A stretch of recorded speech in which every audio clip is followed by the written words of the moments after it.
안녕하세요 여러분. 다니엘 김 선교사입니다. 지금 이 시대는 우리에게 요구하는 어떠한 사람들이 있습니다. 그 중에 하나가 정말 주님 안에서 강건하여진 기독 장병들이 아닌가 생각됩니다. 그 어떤 시대보다도 강건하여진 주님의 군사들, 그 어떤 시대보다도 준비된 마지막 주자들을 지금 주님께서 찾고 있다는 사실입니다. 그럼 이 시대에 우리가 어떻게 살아야 할까? 오늘 이 말씀을 통해서 짧게나마 여러분과 함께 세 가지에 우리 한번 주목해 보도록 하겠습니다. 세 가지. 첫 번째, 인내하라. 두 번째, 확신하라. 세 번째, 긴장하라. 이 세 가지를 우리 주님 음성에 귀를 기울여서 이 마지막 주자들로서 지금 이 시대가 요구하는 더욱더 강건하여진 기독 장병들로서 우리가 어떻게 살아야 할지 여러분과 함께 오늘 이 시간 잠시 주님의 음성에 귀를 기울여 보도록 하겠습니다. 그럼 첫 번째, 여러분 따라해 주시면 감사하겠습니다. 인내하라. 이것은 우리에게 이렇게 말씀하신 주님의 음성을 한마디로 요약한 것이 아닌가 생각됩니다. 선두자 대신 우리의 예수 그리스도를 바라봄으로 이제는 끝까지 인내하라 말씀하신 주님의 음성입니다. 우리가 1절 2절 말씀을 직접 한번 읽어보도록 하겠습니다. 1절 2절 말씀을 통해서 인내하라 우리에게 권고하시는 주님의 음성 다 같이 한 목소리로 다 같이 읽겠습니다. 시작.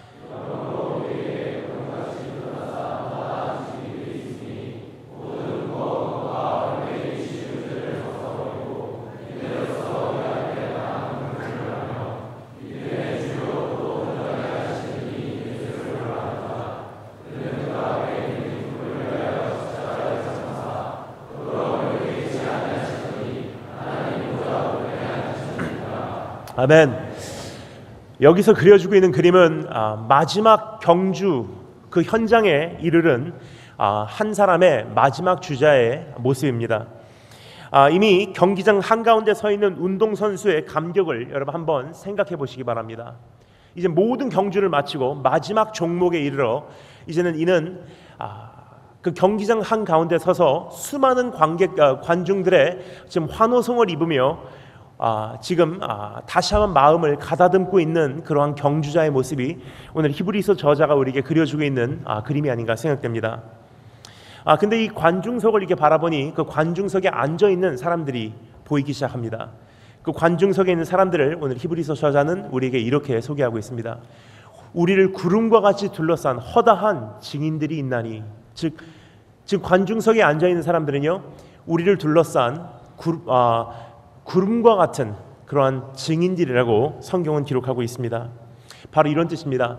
시대와 현장은 다를지라도 같은 예수 그리스도, 같은 본질 소유하고 있기에, 같은 신앙 고백하고 있기에, 같은 세례, 같은 성령 받았기에, 여러분 시대와 현장은 다를지라도 같은 핍박, 같은 아픔, 같은 눈물, 같은 투쟁을 하고 있는 그러한 수많은 우리 신앙의 선조들이 지금 그 자리에서 드디어 일어나 우리를 지금 응원하고 있다는 사실을 오늘 히브리서 저자는 우리에게 알려주고 있는 것입니다. 여러분 그들 가운데는요 이미 우리와 같은 경주를 달려낸 이사야 선지자도 있을 거고요, 그 관중들 안에는 시대와 현장은 다를지라도 우리와 같은 경주를 달려낸 사도 바울과 사도 베드로도 그 안에 있을 것입니다. 하지만 그렇게까지 멀리 안 가도요, 그 안에는 우리 정말 가까운 가족들 가운데 이미 먼저 주님 나라 가신 분들도 계실 거라고 생각을 합니다. 예를 들어서 우리 가정에 처음으로 믿음을 전해주신 외할머니, 정말 시집 오셔서 정말 핍박 가운데 끝까지 믿음을 지켜주신 우리 외숙모, 여러분이 계시겠죠? 또 우리나라로 국가적으로 보면 참 귀한 우리의 신앙의 선조들, 우리를 이미 그 자리에서 응원하고 계신 우리의 신앙의 선배들이 계시지 않을까 생각됩니다. 저는 그런 관중석에 앉아 계신 분들 중에서 꼭 찾아뵙고 싶은 분이 한 분 계십니다. 그분은 누구시냐면 대한민국의 정말 좋은 롤모델로 지금도 우리를 응원하고 계신 주기철 목사님 같은 분이 아닌가 생각됩니다. 여러분 기억하십니까? 일제시대 때 일본군이 쳐들어와서 우리에게 신사참배를 요구할 때 끝까지 타협하지 않고 순교를 선택하신 주기철 목사님. 여러분 어떻게 보면 우리나라의 역사가 조금 왜곡됐다고 생각을 합니다. 우리가 아는 역사는요, 신사참배를 요구했을 때 우리가 알기로는 신사참배에 타협한 사람들과 끝까지 타협하지 않고 하나님만을 섬긴 사람들이 이게 두 파로 이렇게 나눠졌다고 생각을 합니다. 하지만 정말 역사를 보면요, 조금 그것이 왜곡된 것을 우리가 알 수가 있습니다. 진짜 역사는 어떻게 되어 있냐면요, 일본 사람들이 쳐들어와서 우리에게 신사참배를 요구했을 때 두 파로 나눠진 것이 아니라, 두 부류로 나눠진 것이 아니라 신사참배에 이렇게 타협한 대다수와 끝까지 참여하지 않은, 끝까지 신앙을 지킨 극히 소수의 몇 사람이었다는 사실이에요. 여러분, 놀라운 것은 그것은 1907년에 있었던 평양 대부흥이 있은 후에 있었던 일입니다. 즉 평양 대부흥 때 얼마나 많은 사람들이 주님께 생명을 드린다고 우리가 헌신기도했겠습니까? 평양 대부흥이 있었을 때 얼마나 많은 사람들이 주님을 사랑한다고 고백했겠습니까? 근데 정작 핍박이 오니까 진짜 극히 소수의 사람들밖에 믿음을 지키지 못했다는 사실입니다. 여러분, 그 가운데 끝까지 믿음을 지키신 한 증인이 계십니다. 우리의 신앙의 선배가 계십니다. 주기철 목사님이십니다. 그분의 신앙의 여러 가지 이야기를 이렇게 접하며 저는 많은 이렇게 도전을 받았습니다. 월요일부터 토요일까지 그분이 고문을 받으셨대요. 월요일부터 토요일까지 믿을래 안 믿을래, 믿을래 안 믿을래, 끝까지 믿는다 그러면 넌 죽음이다. 오늘 한 번만 타협해라. 월요일부터 토요일까지 고문당하시고 토요일날 저녁에 휴가를 보내세요. 그러니까 감옥에서 휴가를 보낸다는 것은 여러분 좀 이해가 안 가죠? 근데 일본 사람들이 굉장히 교묘했던 것 같습니다. 왜냐면요, 감옥에서 끝까지 잡혀 있다가는 감옥에서 감금된 상태로는 마음이 완고해지기 때문에 이 사람이 분명히 핍박으로 가는 것은, 분명히 순교의 자리에 이르는 것은 시간 문제거든요. 그러니까 그 사람의 마음을 이렇게 흔들리게 하기 위해서 월요일부터 토요일까지는 고문이고 토요일날 집으로 보내요. 집에 가서 네가 없이 네 아내가 어떻게 생활하고 있는지를 한번 목격하고 돌아와라. 집에 가서 네가 없이 네 자녀가 어떻게 생활하고 있는지를 한번 보고 와라. 네가 없이 네 교회가 어떻게 될런지를 한번 목격하고 돌아와라. 토요일날 휴가를 줍니다. 그러니까 감옥에서 휴가를 받고 집으로 갑니다. 근데 하루 종일을 이제 걸어가십니다. 그래서 저녁에 집에 도착하셔서 대문을 열고 들어가시면요, 마당에 딱 들어가세요. 주기철 목사님 사모님이 굉장히 귀한 분이세요. 목사님께서 마당문을 열고 들어오시는 소리를 들으십니다. 방문을 안 여세요. 방 안에서 가만히 앉아 계십니다. 목사님도 사모님을 잘 아시니까 대문을 열고 마당에서 더 이상 들어가지 않으시고 그 자리에 멈춰 계세요. 방에서 사모님의 목소리가 들립니다. 살아서 돌아오면 내 남편 아니요, 죽어서 돌아오면 내 남편이요, 하나님의 종입니다. 돌아가시죠. 목사님 한참을 고민하고 계시다가 다시 오셨던 길을, 밤길을 돌아가세요. 그리고 월요일부터 토요일까지 또 고문이세요. 믿을래 안 믿을래. 그렇게 수개월을 투쟁하시고 결국은 믿음의 경주를 끝까지 달려내시고 순교자의 대열에 쓰신 주기철 목사님이라는 그 증인이 우리 대한민국 역사에 계시다는 사실을 여러분 기억하시기 바랍니다. 근데 그분도 지금은 그 경주를 달려내시고 수많은 증인들과 함께 그 관중석의 한 사람으로서 오늘 그 자리에서 일어나 지금 마지막 시대를 달려내고자 하는 우리를 응원하고 계시다는 사실입니다. 수많은 경주자들이 이미 그 경주를 달려냈습니다. 수많은 사도들과 수많은 선지자들과 수많은 신앙의 선배들이 그 경주를 다 달려내고 이제 인류 역사를 통해서 하나님 아버지께 올려드리는 산 제사가 준비되리니 우리가 마지막 주자라는 사실이에요. 우리만 달려내면 이제는 역사가 마무리된다는 사실입니다. 그들이 오늘 이 관중석에 일어나서 우리를 응원하고 있습니다. 너만 달려내면 돼. 너만 이겨내면 돼. 너만 끝까지 인내하면 돼. 여러분, 오늘 그분들을 바라보며 우리가 한 가지를 기억하기를 원합니다. 무엇이냐면요, 때와 장소는 달랐을지라도, 현장과 시대는 달랐을지라도 같은 믿음 소유하고 있기에, 같은 신앙 고백 공유하고 있기에, 같은 눈물과 같은 고독함과 같은 아픔과 같은 충돌을 경험한 분들이 많이 계시다는 사실이에요. 여러분, 우리는 너무나 많은 경우 자기 연민에 빠질 때가 있습니다. 나만 겪는 아픔, 나만 겪는 외로움, 나만 겪는 갈등, 나만 받고 있는 핍박. 주님께서 말씀하십니다. 너만이 아니야. 같은 예수 그리스도 소유하고 있기에, 같은 신앙 고백 소유하고 있기에 너 외에도 수도 없이 많은 사람들이 인류 역사를 통해서 같은 고난 겪었어.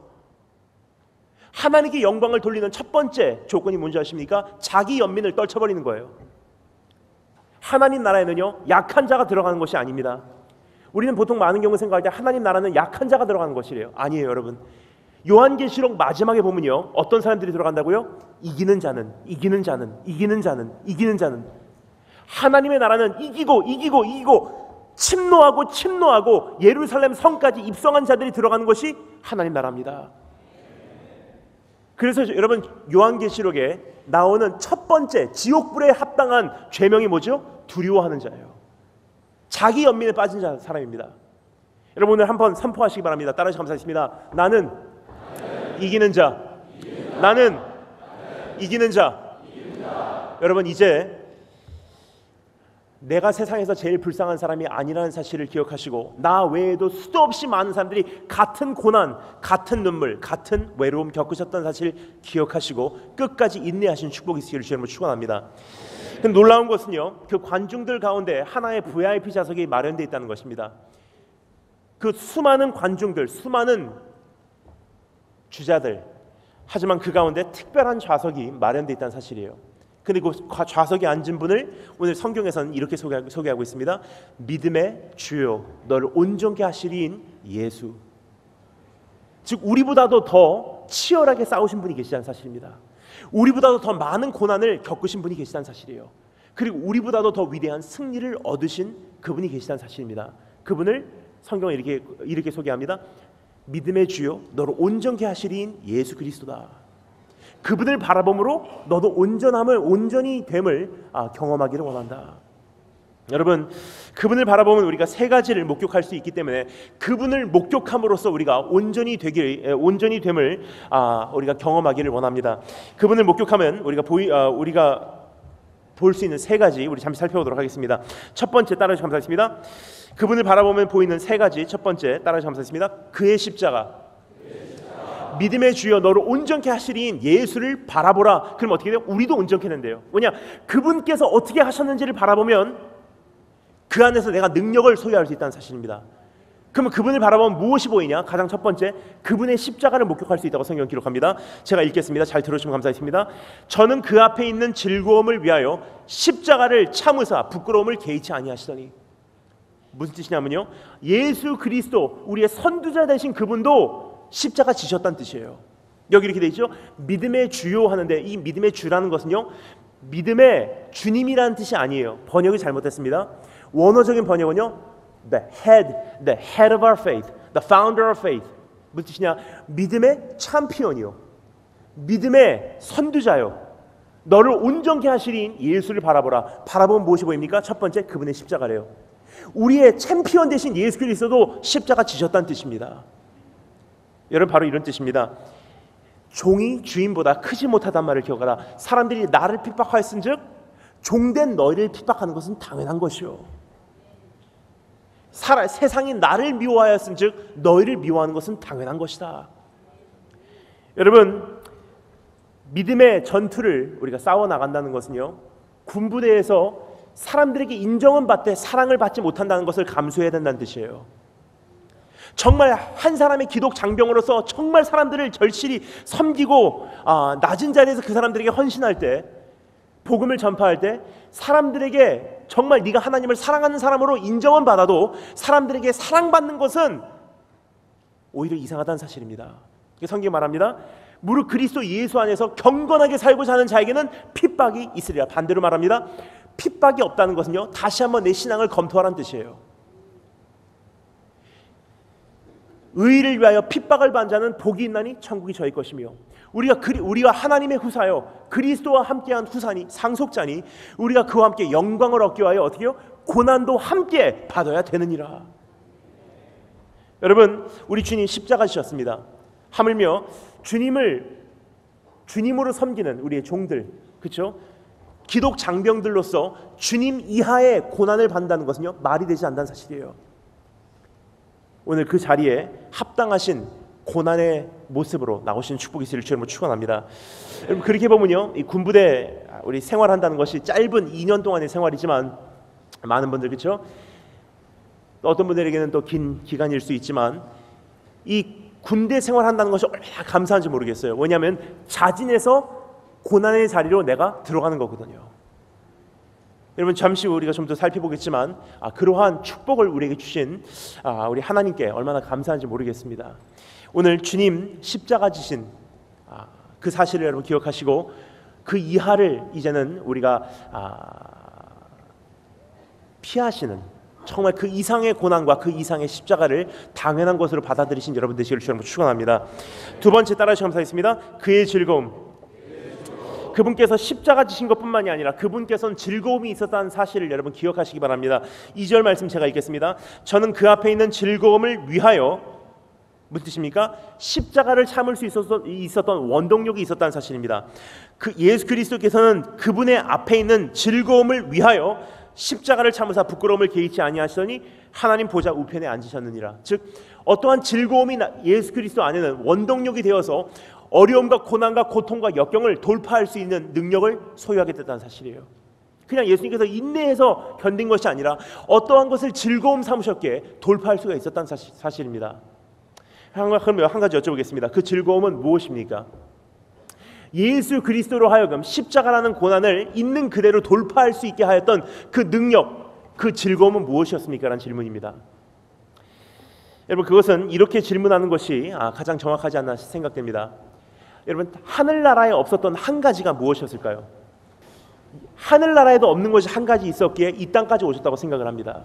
저는 어렸을 때 주일학교 다닐 때 선생님께 이렇게 배웠어요. 선생님께 이렇게 배웠습니다. 하늘나라에는 없는 게 없어. 하늘나라에는 정말 모든 것이 다 있어. 정말 그런 줄 알았어요. 근데 복음을 깨달으면 깨달을수록 한 가지를 깨달아집니다. 하늘나라에 없는 게 한 가지 있더라고요. 그게 뭐였죠? 언젠가는 거룩하여지고, 언젠가는 예수님 닮고, 언젠가는 죄에서 자유를 얻고, 언젠가는 예수 그리스도의 장성한 분량까지 성장한 내가 없었어요.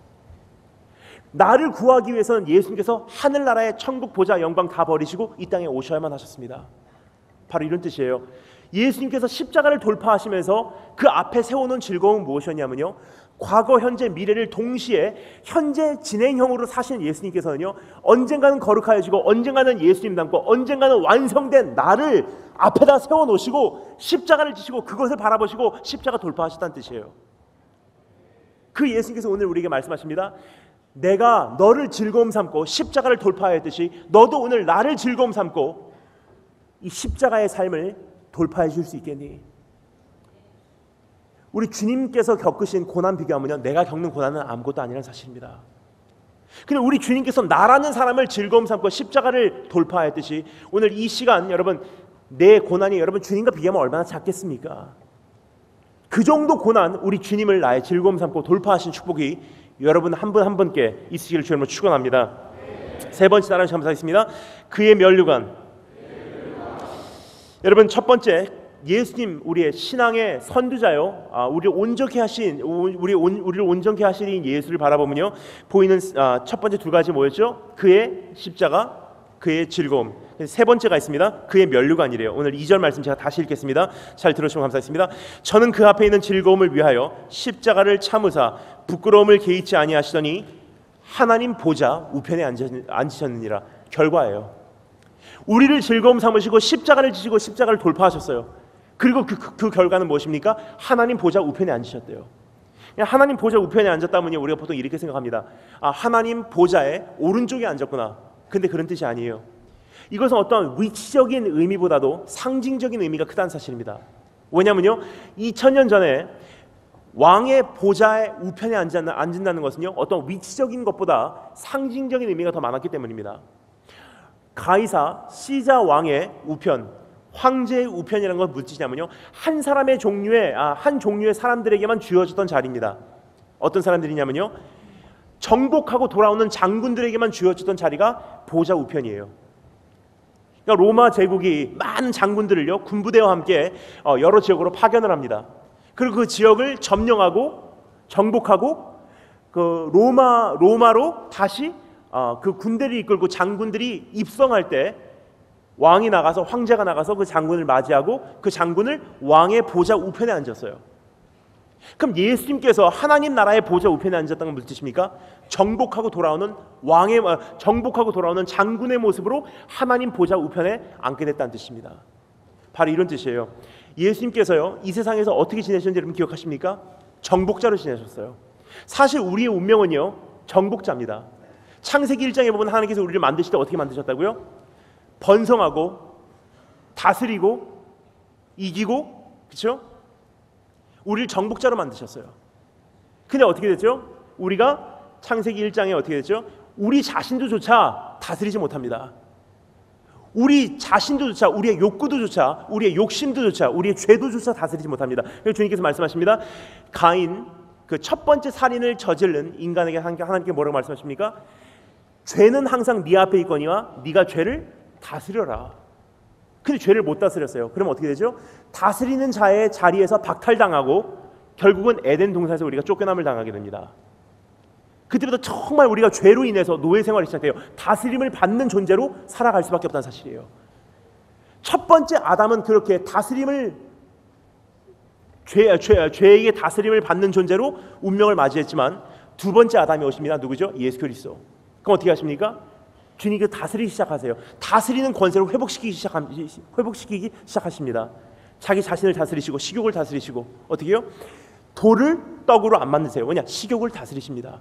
욕구를 다스리시고 죽음에 대한 두려움을 다스리시고 자기 자신을 다스리시고 어떻게 해요? 결국은 주님 나라 가시기 전에 뭐라고 말씀하십니까? 너희가 세상에서 환난을 당하나 두려워 말아라. 내가 세상을 이겨노라. 헬라어로 말하면요, 다스렸다는 뜻이에요. 내가 세상을 정복하였느니라. 그리고 주님 나라에 들어갑니다. 하나님 나라에 입성할 때 어떻게 하죠? 정복하고 돌아오는 장군의 자리를 하나님 아버지께서는 예수 그리스도에게 주셨다는 사실이에요. 그럼 주님께서 말씀하신 게 이것입니다. 오늘 네 삶이 얼마나 많은 고통과 아픔과 역경이 있다 할지라도 너도 오늘 나를 즐거움 삼고 네 자신을 다스리기 시작하고 두려움을 다스리기 시작하고 욕구를 다스리기 시작하고 네 죄를 다스리기 시작하면 이기면 결국은 어떠한 전쟁에서 이기는 것보다 내가 너에게 더 위대한 멸관을 주리니 하나님 나라에 입성할 때 정복하고 돌아오는 그 장군의 자리를 내가 너에게 허락해 줄 것이다. 여러분, 결국 한 나라가 세워진다는 것은요, 자기 자신을 온전히 다스리는 자들이 쌓여져서 세워지는 것이 견고한 나라입니다. 자기 자신도조차 다스리지 못하는 사람들이 세우는 군부대, 자기 자신도조차 다스리지 못하는 사람들이 세우는 나라는요, 여러분, 그것은 아무리 견고하게 보여도 그것은 내용이 없는 견고함이라는 사실을 여러분 기억하시기 바랍니다. 그래서 오늘 다시 한번 여기서 말씀드리길 원하는 것이 있습니다. 예수 그리스도 나의 즐거움 삼으시고 그분과 언젠가 함께하는 것, 여러분의 하나의 즐거움 삼으시고 오늘의 삶의 모든 것을 다스리기 시작하시며 초월하셔서 십자가 돌파하신 축복이 우리 한 분 한 분의 축복이 되시기를 주님으로 축원합니다. 첫 번째 인내하라, 두 번째 따라하시 감사했습니다. 확신하라. 그의 사랑의 손길을 확신하라고 우리에게 권고하신 주님의 음성에 함께 귀를 기울여 살펴보도록 하겠습니다. 확신하라, 우리 3절부터 11절 말씀 직접 읽어보도록 하겠습니다. 3절부터 11절 말씀을 통해서 우리에게 하나님의 사랑의 손길을 확신하라고 말씀하신 주님의 음성 다 같이 읽겠습니다. 3절부터 11절 다 같이 한 목소리를 읽겠습니다. 시작.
아멘.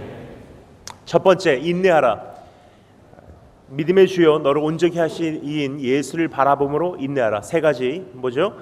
그의 십자가, 그의 즐거움, 그의 면류관. 자, 두 번째는 그분의 사랑 안에서 내가 사랑받고 있다는 사실을 확신하고 돌파하래요.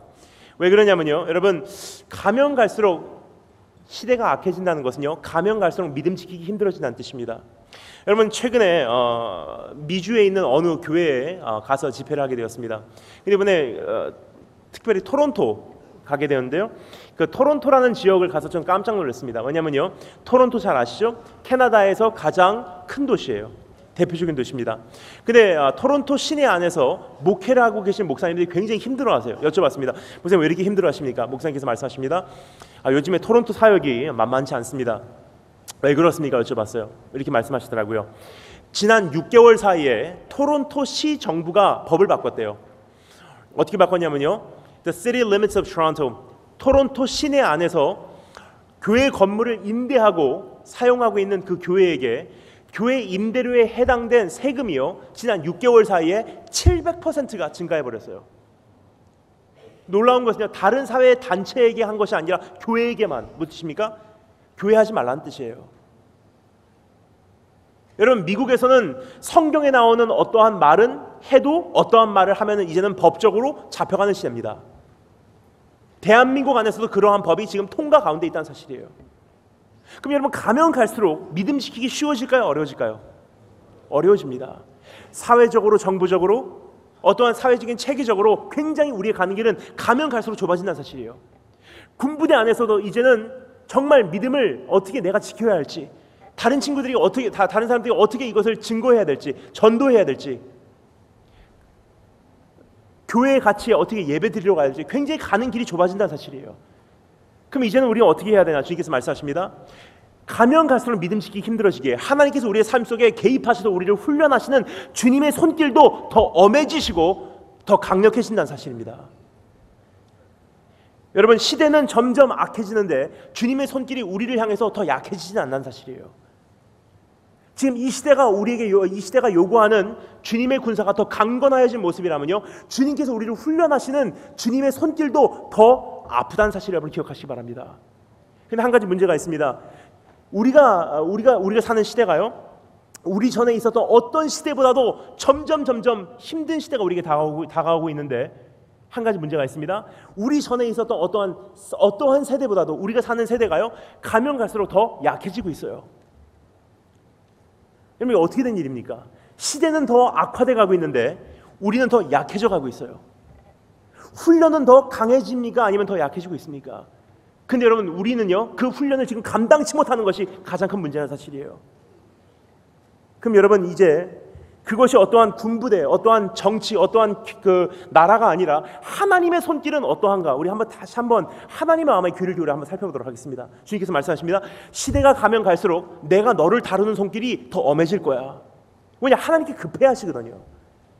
어떤 분들이 이렇게 생각하세요. 하나님 뭐 그냥 열심히 살면 되죠. 아니에요, 여러분. 하나님 관심은 여러분 어디인 줄 아세요? 기도 응답 받는 것? 아니에요. 내가 위로받는 것? 별로 관심 없으십니다.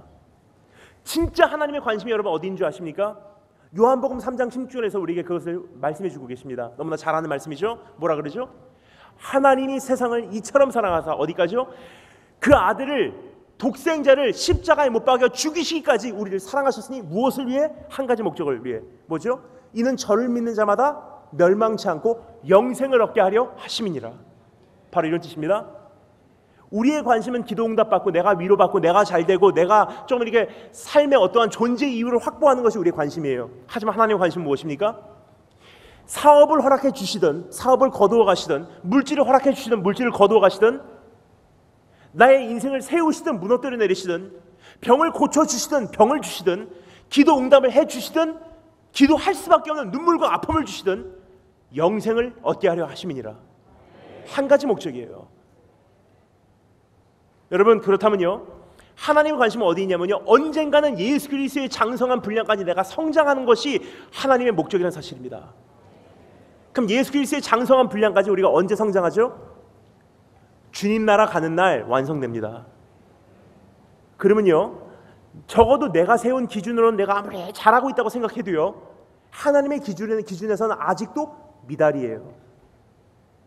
무슨 뜻이냐면, 우리가 죽는 그날까지 주님께서 우리를 거칠게 다스리시는 그 손길은요, 끊이지 않다는 사실입니다. 적어도 내 기준으로는 내가 됐다고 생각해도 하나님의 기준으로는 아니기에 끊임없이 우리를 성화시켜 나가시는 하나님, 끊임없이 우리를 훈련시켜 나가시는 하나님, 끊임없이 우리를 연단시켜 나가시는 하나님의 손길은요, 우리의 삶 속에서 멈추지 않는 사실이에요. 그럼 여러분, 그 주님께서 우리에게 말씀하십니다. 그 손길이 네 삶 속에 떠나지 않고, 아니 가면 갈수록 그 손길이 더 엄해지리니 이제 정말 시간이 얼마 안 남았어. 내가 더 깊숙이 개입할 거야. 내가 더 급하게 개입할 거야. 내가 더 아프게 개입할 거야. 하지만 한 가지 확신해라. 내가 너를 사랑한다는 사실. 내가 너를 사랑한다는 사실을 절대로 잊지 마. 그거 기억하면 어떠한 고난도 아픔도 너 견딜 수 있어. 말씀하신 주님의 음성에 우리 함께 귀를 기울여 살펴보도록 하겠습니다. 세 가지 종류의 사랑을 우리로 하여금 확신시켜주고 계십니다. 따라해주시면 감사하겠습니다. 첫 번째 따라해주시면 감사하겠습니다. 참으시는 사랑. 3절 말씀 제가 읽겠습니다. 너희가 피곤하여 낙심치 않기 위하여 죄인들의 이같이 자기에게 거역한 일을 참으신 자를 생각하라. 즉 나를 어디까지 참으셨는지를 여러분 생각하잖아요. 그분께서 나를 어디까지 참으셨는지를 기억하잖아요. 이제부터의 어떠한 아픔을 우리가 납득할 수 있는 내 안에 어떠한 틀이 형성될 수 있다는 뜻입니다. 여러분 정말로 내가 어느 정도의 죄인인지를 여러분 아신다면요, 하나님께서 내 삶에 많이 참으셨다는 사실을 여러분 아실 거예요. 나 같은 죄인이 여러분 오늘 이 자리에서 이 정도 있다는 사실이 여러분 이게 말이 됩니까? 내가 이제까지 어떻게 사는 건 내 자신이 제일 잘 알고 있어요. 나 같은 사람이 오늘 완전히 파괴되지 않고, 완전히 버림받지 않고, 완전히 정죄받지 않고 오늘 이 자리에 와서 하물며 이 자리에서 내가 이렇게 있다는 이 자체가요, 하나님께서 얼마나 내 인생을 향해서 참으셨는지 그걸 잘 나타내는 한 가지 예가 아닌가 생각됩니다. 하나님께서 내 인생을 거기까지 참으셨다는 것은요, 적어도 내가 지금 겪고 있는 이 아픔과 고난은요, 진짜 나에게 정당한 벌이 아니란 사실이에요. 많이 참으셨다는 뜻이에요. 여러분 사실 많이 참는 것만큼 힘든 게 없습니다. 여러분 차라리 그냥 법을 집행해버리는 것이 굉장히 쉬워요. 참는 것은 참는 사람 안이 속이 썩어 들어가고 있다는 뜻이에요. 참는 사람은 고통 가운데 있다는 뜻입니다. 제가 부산에 있는 어느 고등학교에 갔어요. 집회하러 갔습니다. 거기 가니까 여러분 최근에 그 한국 고등학교 여러분 아시죠? 어느 정도 상황이지? 학교 채플 가면요, 학생들이 이렇게 하고 있어요. 채플 이제 강단에 딱 올라가서 말씀을 전하려고 하면 앞에 있는 학생들이요 보통 이렇게 하고 있습니다. 빨리 끝내라고. 요즘 우리 고등학교 이제 학생들, 청소년들 별로 말 안 듣죠? 이번 학교 가니까 그 학교 체육 선생님이 제 손을 잡고 우세요. 제가 딱 가니까 그 체육 선생님이 저에게 달려오셔서 제 손을 잡고서 막 우세요. 그러니까 선생님 왜 그러세요? 그러니까 목사님 학교 가기 싫어요. 제가 선생님을 권면했습니다. 선생님 그래도 학교 가셔야죠. 여쭤봤어. 선생님 왜 이렇게 학교 가기 싫으냐고. 선생님이 말씀하시더라고요. 그냥 선생님이 그냥 네 마음대로 살아라. 네 애들 네 마음대로 살아라. 네 인생이라고 버려버리면 속이 편하겠대요. 근데 예수 믿는 선생님이시라서 이 아이들이 정말로 잘못된 길을 가는 것을 뻔히 알면서 말 안 해주는 것은 정말 마음이 아프대요. 그냥 할 수 없이 말하는 거예요. 안 듣는 것을 알면서 말하고 무시당하고 말하고 무시당하고. 그럼 참으시는 거예요. 속이 썩어 들어가는 거예요. 그러니까 너무 힘들대요. 하나님께서 우리를 버려버리시잖아요. 아니면 차라리 벌로서 우리를 멸망시켜버리잖아요. 얼마나 편할까 모르겠습니다. 근데 여기까지 나를 살려놓으셨다는 이 자체는요, 많이 참으셨다는 뜻이에요. 그럼 여러분 오늘 내가 적어도 내 기준에서 아프다고 생각하는 이 훈련과 아픔과 연단은요, 하나님 기준에서는 많이 참으셨다는 것을 여러분 기억하시고, 오늘 나의 현실을 있는 그대로 한번 납득하시고 받아들이시는 축복이 있으시기를 여러분 축원합니다. 두 번째 따라서 감사했습니다. 권면하는 사랑. 첫 번째는 참으시는 사랑, 두 번째는 권면하는 사랑입니다. 두 번째 4절부터 5절 말씀 제가 짧게 읽겠습니다. 잘 들으시면 감사하겠습니다. 너희가 죄와 싸우되 아직 피 흘리기까지는 대항치 아니하고 또 아들들에게 권하는 것 같이 너희들에게 권면하신 말씀을 잊었도다. 무슨 뜻이냐면요, 처음에는 많이 참으세요. 그러다가 어느 순간 하나님께서 권면하시기 시작하세요. 참고 참다가 주님께서 말씀하십니다. 그만해라. 제발 좀 그만해라. 이제 하지 말아라. 네 선에서 끊어봐라. 여기서 뭐라고 말씀하시죠? 죄와 싸우되 아직 피 흘리기까지는 싸우지 않았대요. 바로 이런 뜻입니다. 여러분 우리가 여기 어디라 그랬죠? 경기장이에요. 마지막 경주를 달려내기 위한 한 사람의 주자로 우리가 서 있다는 사실이에요. 우리가 생각하는 마지막 경주라는 것은요, 마라톤을 생각합니다. 왜냐하면 올림픽의 꽃을 피우는 마지막 경주가 마라톤이기 때문에. 하지만 분명한 것은요, 오늘 히브리서 저자가 이 말씀을 기록했을 때는 마라톤이라는 것은 2000년 전에는 존재하지 않았어요. 그럼 여기서 말하는 허당한 증인들이 우리를 둘러싸고 우리가 한 사람의 주자로서 이 경기장 안에 와서 지금 다름질하고 있다는 것은요, 마라톤 경주가 아니란 뜻이에요. 그럼 여기서 말하고 있는 이 경주는 무슨 경주냐? 2000년 전에 유행했던 그 당시 가장 사람들이 좋아했던 경주가 있었어요. 그것을 우리가 알지 않으면요, 이 말씀을 이해할 수가 없습니다. 그럼 2000년 전에 그 여기서 히브리서 저자가 말하고 있는 이 경주는 뭐냐면요, 그레코 로만 시대에 유행했던 경주 펜타틀론이라는 경주예요. 펜트 5개, 애틀론 경기란 뜻입니다. 5개 종목의 하나의 경기예요. 그러니까 소규모의 올림픽입니다. 그럼 5개 종목은 뭐냐면요, 창 던지기, 원반 던지기, 넓이뛰기, 높이뛰기 여러 가지 있겠죠. 근데 이 4가지 종목은 매번 바뀝니다. 하지만 마지막 5번째 종목은요, 매번 똑같아요. 왜냐, 이 펜타틀론의 그 꽃을 피우는 마지막 가장 중요한 클라이막스, 가장 중요한 종목이었기 때문입니다. 그럼 마지막 5번째 종목은 뭐냐면요, 우리가 생각하는 마라톤이 아니에요. 그럼 마지막 5번째 종목은 바로 이런 종목입니다. 첫 번째, 두 번째, 세 번째, 네 번째 종목 끝까지 살아남은 사람들이요, 마지막 경기자, 마지막 주자들이 링 안으로 들어갑니다. 5번째 종목입니다. 그럼 두 마지막 그 주자들 어떻게 하냐면요, 손에다가 가죽 장갑을 껴요. 상대방의 얼굴을 쳤을 때 상대방의 얼굴에는 엄청난 손상을 입혀도 자기 손은 보호할 수 있는 가죽 장갑이에요. 그리고 지금으로 말하면 종합 격투기가 시작돼요. 지금으로 말하면 UFC, K1 같은 경주가 마지막 종목이에요. 그럼 여기서 말합니다. 너희가 죄와 싸우되 아직 피 흘리기까지는 싸우지 아니하고. 무슨 뜻이냐면요, 나하고 죄하고 마지막 종목으로 지금 링 안으로 들어가 있다는 뜻이에요. 근데 한 가지 룰이 있습니다. 뭐냐면요, 그 당시는요, 영광을 위해서 살았던 시대예요. 무슨 뜻이냐면요, 뭐 지금같이 뭐 스포츠맨십 없어요, 여러분. 그냥 그 시합에서 진다고 그래도 영광스러운 내가 패배였습니다, 그런 거 존재하지 않습니다. 차라리 죽는 것이 영광이에요, 그 사람들에게는. 한 가지 룰이 있습니다.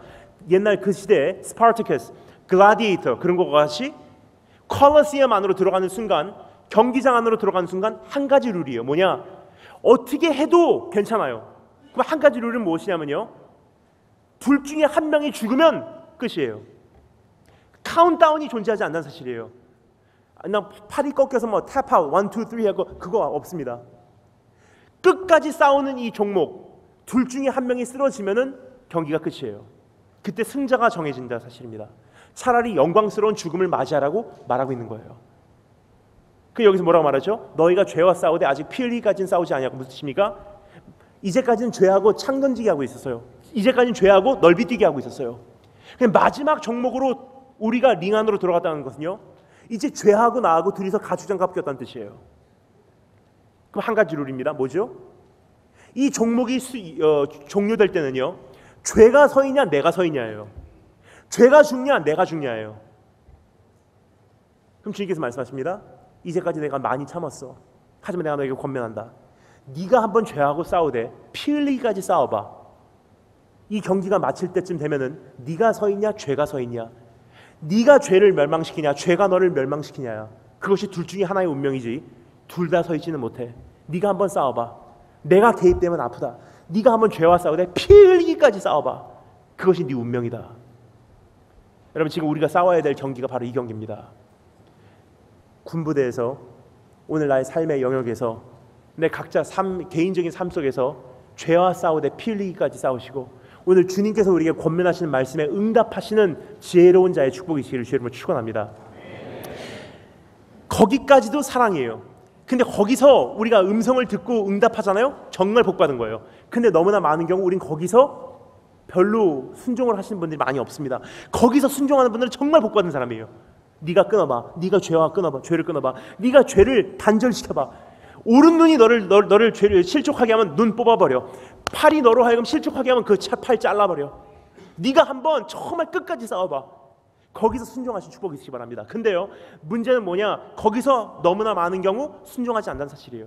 그럼 어디까지 가냐? 세 번째 사랑입니다. 따라서 감사하겠습니다. 채찍질의 사랑.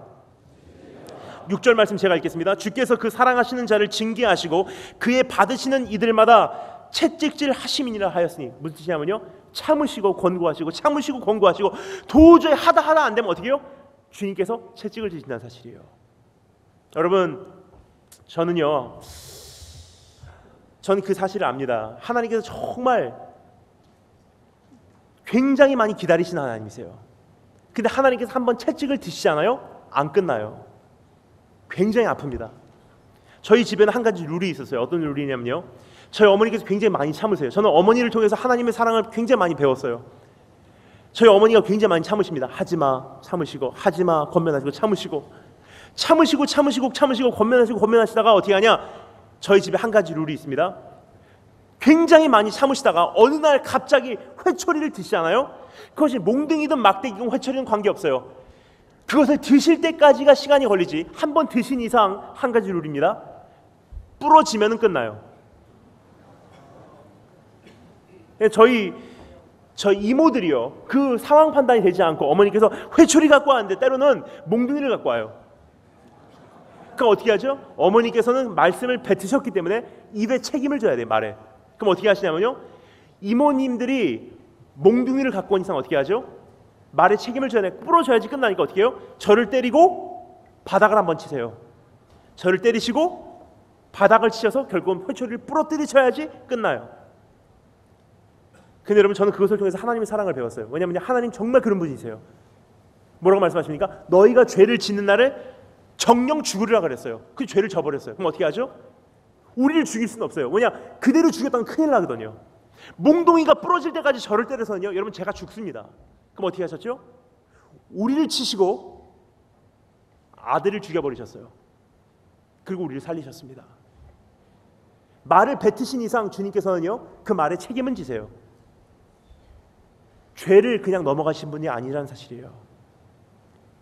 여러분, 저는 그걸 압니다. 하나님께서 많이 참으세요. 우리 인생에 하지마, 제발 좀 하지마, 제발 좀 바로 살아, 제발 좀 하지마, 내가 많이 참았다, 제발 좀 그만해라, 아직은 늦지 않아서 회개하라 계속 말씀하세요. 근데 어느 날 하나님께서 도저히 안 돼서 우리 삶 속에 회초리를 드시나 어떻게 됩니까? 회초리를 드신 이상 하나님께서 정하신 그 기일이 끝날 때까지는요, 국가적으로나 개인적으로나 교회적으로나 가정적으로 안 끝납니다. 주님께서 회초리를 드신 이상 그 회초리가 부러질 때까지 주님 때리세요. 그럼 지혜로운 사람은 어떤 사람이요? 거기까지 안 가는 사람이에요. 권면하시고 참으실 때 주님의 음성 알아듣고 그만하는 사람입니다. 여러분, 대한민국 이제는 정말 주님의 회초리 드시는 그날까지 회개해야 될 때가 온 것 같습니다. 여러분, 나라와 민족을 위해 우리 외에 누가 더 그렇게 가슴을 치며 회개하겠습니까? 오늘 주님 정말 이곳에 임하소서, 정말 주님 이곳에 임하소서 기도한 거 왠지 아세요? 그 찬양 왠지 아십니까? 주님 이곳에 오셔서 나라를 대표해서 우리 기독 장병들이 와서 회개하는 우리의 기도를 들으시고 이 나라를 긍휼히 여기시기를 원합니다. 바로 그 기도예요.